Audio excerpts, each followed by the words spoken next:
النهاردة الصبح في مكان معين كنت أنا موجود فيه، فمشيت كتير قوي. بقالي مثلا بتاع 4-5 كيلو مش قادر أكملهم، مش تعبت.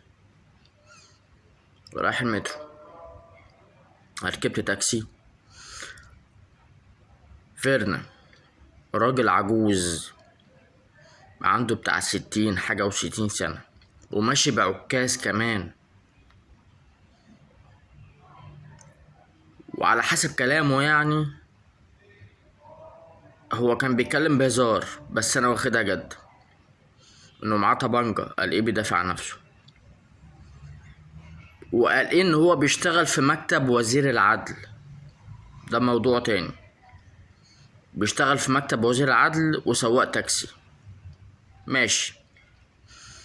بلطج عليا في 15 جنيه. ماشي.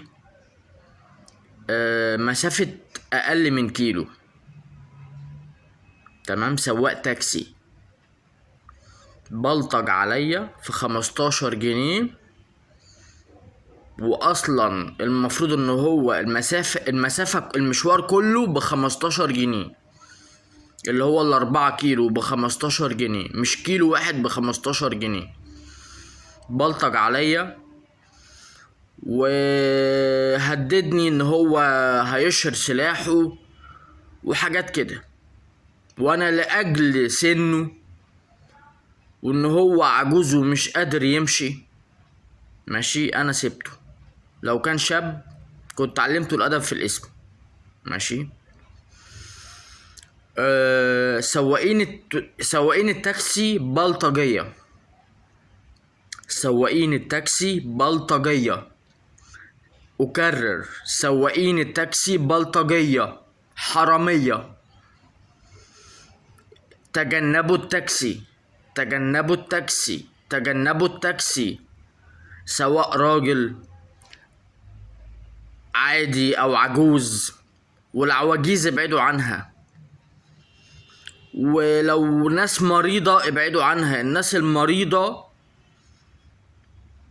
المعوقين على فكرة، المعوقين بالأخص بقى علشان دي مواقف كتير جدا. المعوقين بلطجية بكارنيه الإعاقة. المعوق، ماشي، أو اللي ضارب كارنيه إعاقة وبيقول إن هو معوق. أعتقد إن اللي ضارب كارنيه إعاقة وبيقول إن هو معوق. بس برضو أنا اتعاملت مع معوقين كانوا ضباط جيش بلطجية. ماشي. انا اتعاملت مع وما زلت بتعامل مع معوقين كانوا ضباط جيش رتب بلطجية، وسواق التكوسة بلطجية وحرامية. تجنبوا تجنبوا تجنبوا.